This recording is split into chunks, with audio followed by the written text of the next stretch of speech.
Running a business means solving problems. I tell you how the smartest entrepreneurs do it. Hi, I'm Jason Feifer, editor-in-chief of Ent Magazine, and this is Problem Solvers.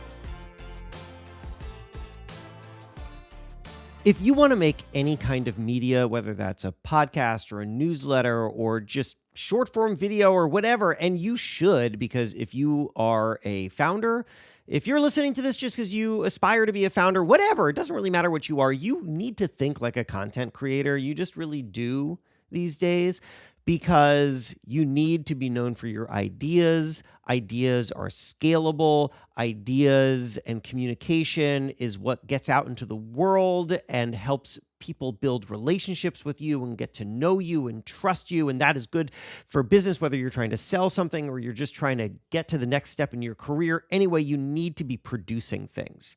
You just do. And here is a formula that I think people don't think about, they often overlook. They actually often do in reverse, but that I have found throughout my time creating media, and specifically with this podcast, which I'll talk about in just a moment, that I have found to work really well. And it is this. Here's the formula. Form is the solution to function. Form is the solution to function. I'm going to explain what that means today on Problem Solvers, and here is why. Let me give you a little context. So this is the 451st episode of Problem Solvers. Can you believe 451? It sounds like a random number, actually, but if you rewind one, it's 450, and that actually sounds like a more interesting, nice round number. We're impressed by 50s and hundreds. And anyway, if you've been listening to this show for a long time, you know that every 50 episodes, sometimes I forget, but usually there is a tradition, which is that I pause and I step back and I reflect upon the show and I share something about making the show and what I learned by making the show and how the show has evolved. And I just try to pull back the curtain and bring you along, because I understand that when I'm speaking to the kind of audience that I'm speaking to, when I'm speaking to you, that you're not just consuming something, you're making things yourself too. You're listening to this show because you want to make things, not because you are just looking for entertainment or whatever. You're looking to make things. So that is also the reason that you're interested in the making of things, and the reason why I like to share how I make things to help you. So I usually do this. I usually step back every 50 episodes and I kind of offer some perspective. And I forgot to do it at 450. So I'm just doing it at 451. Close enough, right? And now, again, if you've been listening to the show for a long time, and by the way, do you know how long 451 episodes is? It's crazy. I looked back. This show began on July 30th of 2017. I've been doing this since 2017. How is that possible? This is an insane thing to me. Anyway, so 451 episodes later, here I am. And if you've been listening for a long time, let's say back to 2017, and if you have, can you reach out to me? Because holy cow, that's cool. But you would have noticed that the show has changed formats a number of times. It didn't start as an interview show. It started as more of a narrative show where I would tell a story and then I would drop in audio of the person that I was talking to. And I would tell this story and would kind of go back and forth. It would almost sound like a longer radio piece, like something you would have heard on NPR. And that was, and then it evolved. And actually, I'll explain why I did it that way and then why it changed, because that goes to my concept of form is a solution to function. But I have made another change. The show went from that narrative thing to this kind of interview format, and it evolved and tweaked in an interview format-y kind of way for a while. But now another change has happened, which is that maybe you've caught this recently. It started a couple months ago, which is that the show now opens with me doing this high energy monologue for like 2 minutes. And then it just leads into the guest. And then I just bring the guest in and I talk to the guest, which is different from how it was a few months ago, where I would kind of create this narrative setup this produced opening where I would tell a little bit of a story and you would hear a little bit of the audio. It was kind of like what I was describing that the show was at the very beginning. And I would set up the conversation that you were going to hear, and I would hit the main points, and I would just kind of tee the whole thing up for you. And then there would be a break, and then it would get into the interview. That change is for a very specific reason. And today I'm going to explain that reason and explain how we got there. And then we're going to get to the broader idea, the reason why the show keeps changing its format and structure, and how you can take that insight and utilize it in whatever it is you make. So, when I started this show in 2017, I had this very specific idea, which was, the world is full of interview podcasts, and I want to do something that feels more distinct and special. And I like crafted narrative. I like storytelling. That's what I do. That's my background. And so I wanted to make this show that felt like it was really me telling you a story. And that story was going to be about how an entrepreneur solved a problem.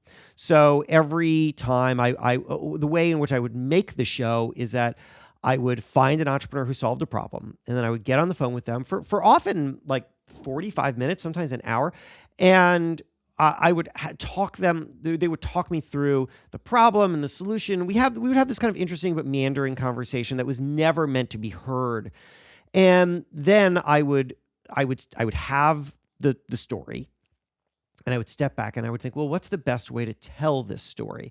And I would come up with an opening, and then I would set up the story, and then I would talk about the problem and the solution, and I would write this script that was my narration plus little bits of audio from them. So, if I interview, who was the very first person that I interviewed? Let me look back. It was, I'm pretty sure it was a friend of mine.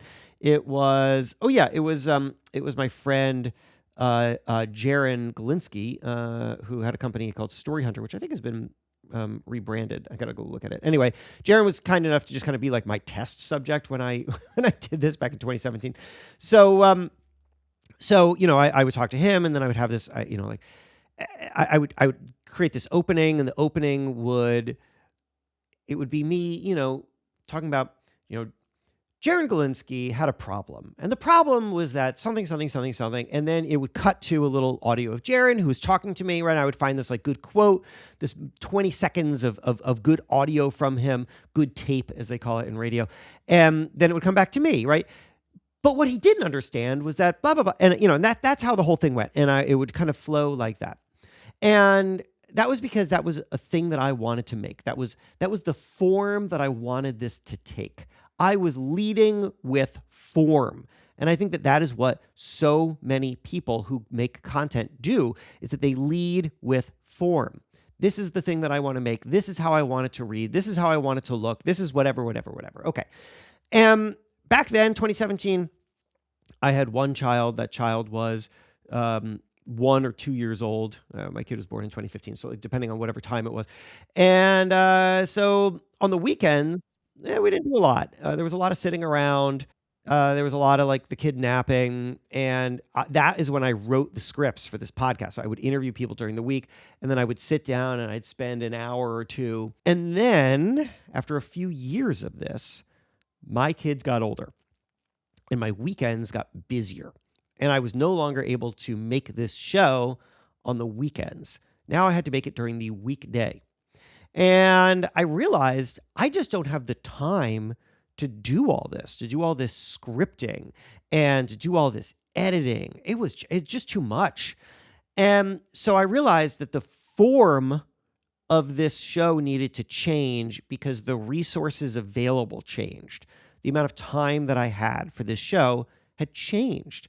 And so I thought, fine, this will be a interview show like everyone else, except I was like, there will be other things about it that are going to be distinct. Number one, I'm going to keep it short. A lot of interview shows are an hour. You spend the first 20 minutes just getting to know someone. None of that. We're just getting straight into the problem and the solution. That's what we're doing. And then I kept at the very beginning the kind of produced idea where I would write a script, but now writing the script would take a smaller amount of time because I was just writing, 4 minutes of script instead of 30 minutes of script. And eventually this program called Descript came along. Descript is this incredible tool where essentially you can take let's say I interview somebody, I take the audio of that interview, I can just dump it into Descript. It will automatically transcribe it. And then I could highlight the portions of the transcript that I wanted and export them as individual files and bring them in. And therefore it made the editing of the audio so much faster. And eventually I actually just started making the entire show into script.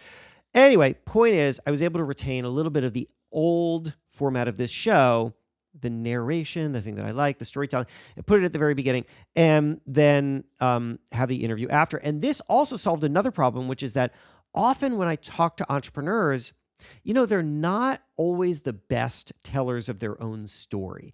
And sometimes it would take me a while to find the story and to really get a understanding of the problem and the solution. Even though we would have talked about it by email, when we actually start recording the episode, it becomes kind of loose. And so having this opening allowed me to present this tight idea of exactly what the story was going to be. And then it allows me to kind of dump into the interview at the time in which it becomes most interesting. So oftentimes you'd get this setup at the beginning of the show, and then you'd get the ad break. And then after the ad break, I would say, all right, we're back. Again, today we're talking to this person about this problem. And just before the break, they were telling us about something. And, now they're going to pick up on that. And then you would hear, it would essentially kind of move into an interview. But what you might not know is that we are actually picking up like 15 minutes into the interview. And I just dumped the first 15 minutes because it was establishing and it wasn't that interesting. And now we got to the good stuff. This is how I was making the show. Okay. So that was fine. It was still kind of labor intensive, but not nearly as labor intensive. I was able to accomplish it during the day, the regular work day. And then another big change happened. And that big change is more recent. And maybe you have experienced this or noticed this as a consumer. Maybe you like this as a consumer. Maybe, like me, you actually hate this as a consumer. And that is video. Podcasts have shifted into video. You'll see it all the time. If you happen to listen to podcasts on Spotify, you open Spotify, it is now feeding you video. I will be honest with you, I literally don't understand this. I don't understand this. I don't know why you would want to watch two people talk to each other. That is excruciating to me. I literally... I have a physical reaction to how much I hate the idea of sitting and watching two people talk to each other. I can't do it. I listen to podcasts when I'm on the move, when my body and my eyes are engaged with other things. I listen to podcasts when I'm washing dishes. I listen to podcasts when I'm walking down the street or when I'm on the subway or something. I'm never looking at something. Why? Why would you want to watch people talk? I don't get it. But maybe you do. Maybe you're listening to this and you're like, I actually love watching Diary of a CEO and watching Stephen Bartlett sit across a table from somebody and talk to them. Maybe you love that. I don't know why. Reach out to me and tell me why you love that. It really doesn't make sense to me. But anyway, podcasts are now video.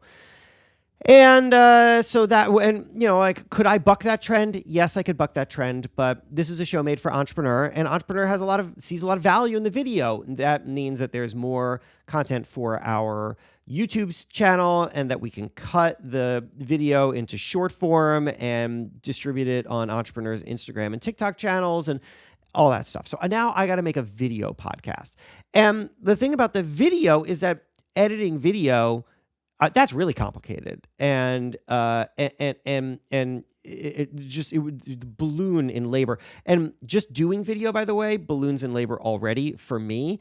There are more things that I have to think about. Today, I'm not really thinking about them, to be honest. So if you're watching this in video, which you can, there's an option to watch this in video. Why you would want to watch this in video again, I have no idea. It's just me sitting in a chair talking to a camera. Why would you want to watch that?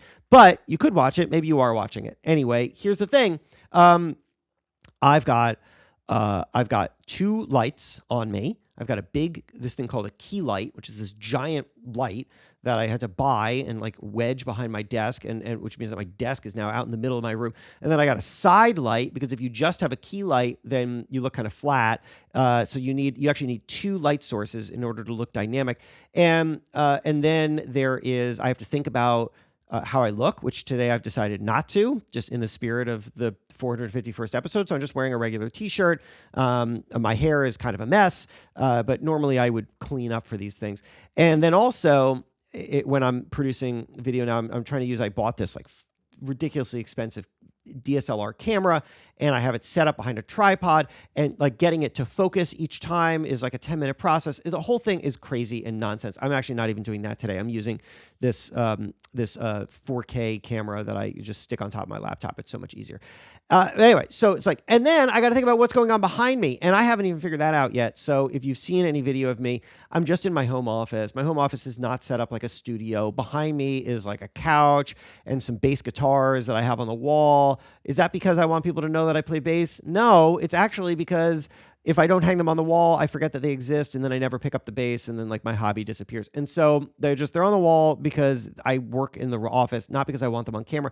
But this is the only angle. Anyway, I think I'm going to have to get a backdrop because this whole thing looks kind of crappy, and I haven't gotten the backdrop yet. And this whole thing is a mess. I just hate video. But anyway, because of the video, I also had to think differently about the show, because it's now way too labor intensive to do that video interview and then do that like produced thing that I was doing with video. Because first of all, how do I deliver the script? When I was delivering the script by audio, the intro, the produced intro, when I was doing that by audio, I could just read it. I would type it out, and then I would just read it into a microphone. And I've gotten really, really good over the years. This is a great skill of reading something, but making it sound like I'm just talking off the top of my head. So I never wanted you to feel like I was reading it, but I was reading it. And now to do that would mean that I have to load it into a teleprompter, and then I got to do each segment by itself, and then I got to somehow stitch all that video together, and then I got to use it. It's just so much. And so I realized I can't do that anymore. The original produced concept of the show now has to fully go away. And so I'm left thinking, all right, how do I interview someone on video? How do I make it efficient to produce and efficient on the back end? And how do I make it good? Because I still really don't want to just say, hey, here's my guest, and then we just jump into something. Because I deeply believe that an audience, and especially a business audience who is time-strapped, I was going to say cash-strapped, often cash-strapped, but certainly time-strapped, that you need to know at the very, very beginning what you're going to get. I have this concept that I call the first question, and the first question is the first question that anybody asks about anything that they encounter. So if you are if you're just walking down a grocery store aisle, and you are encountering products, you're going to ask this question of every product. If you open up Netflix and it starts showing you movies or TV shows that you might want to watch, you're going to ask this question. When you start every episode of any podcast, including this one, you're going to ask this question. Ready? What's the question? The question is this for me or is this not for me? That's it. That's what you want to know. Is this for me or is this not for me? You're trying to evaluate if this is for you, and you're going to take whatever cues you get in the first couple seconds, and you'll be like, yeah, this is for me, or yeah, this is not for me. It's it's a waste of my time, or I'm not buying this bag of chips, or whatever it is. At the very beginning, I really led this show with form, right? I had this idea of what I wanted this show to be, and how I wanted it to sound. And I thought that was really important. I thought that separated me from the marketplace. I later learned that that's not true. Because when I ditched that format and I went into an interview show, I thought, people are not going to like this as much. It's not as unique anymore. Nobody cared. I got literally 0 emails from listeners telling me that they cared about that. Instead, the show only continued to grow.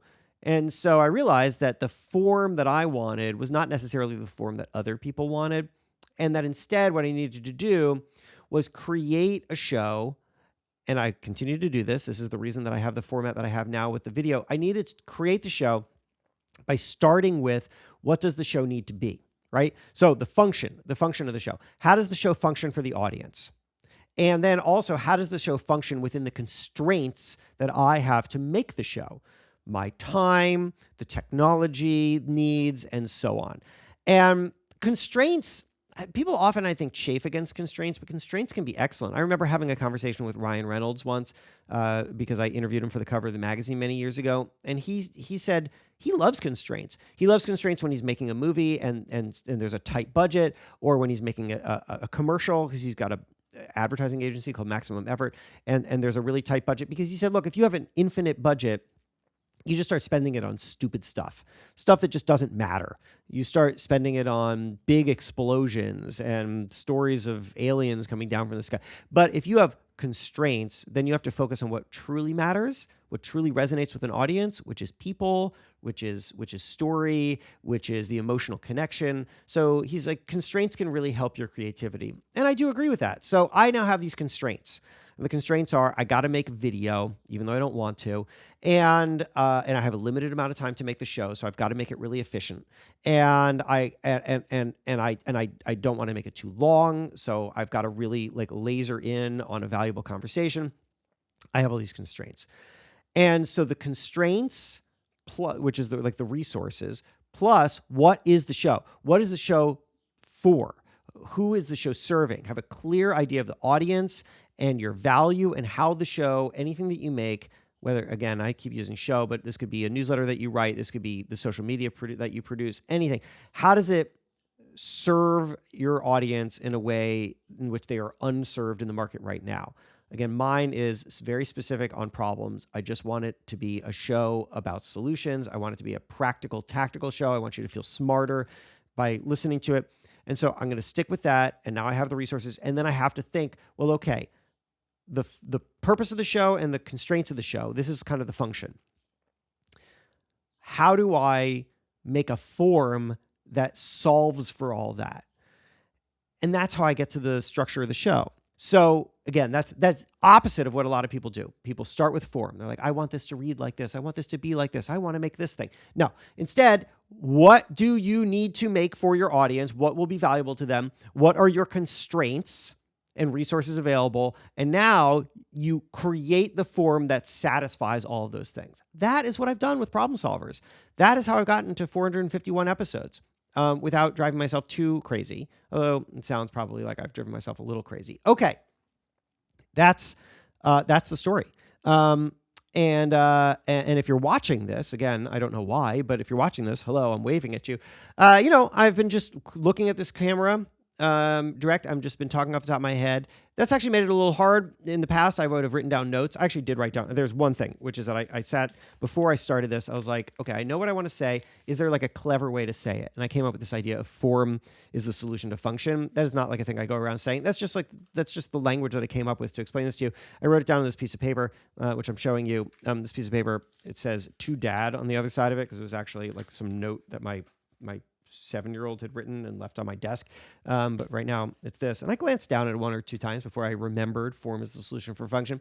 It's a good idea. You know what? In a future episode, I'm going to tell you about the reason why I do that, which is because if you want to be viewed as really smart and memorable, you have to create ownable language that creates the sense that you own the problem that you're talking about and own the solution, so much so that you have a distinct way of talking about it. Anyway, you know what? Maybe I'll make that next week's episode. I don't know. I'll think about it. Or I'll make it another episode. I don't know what I'm doing, guys. I'm just trying to make a podcast. And if you've been listening, either just this is the first time you've ever listened, or if you've been listening for months or years, whatever it is, I really appreciate you. The only reason to make this show is because you find it useful. And I've been doing it for 451 episodes, and I don't know how many more episodes I'm going to be doing, but more. Not going to end today. I can guarantee a 452nd episode and a third, and we'll just keep going, and we'll see. We'll see you at 500, when I guess I'll step back one more time, and who knows? Who knows what the show will even be like then? Okay. In the meantime, I'm going to stop staring at a camera, and you should stop staring at a screen. Stop staring at a screen. Go do something else. All right. I'll talk to you later.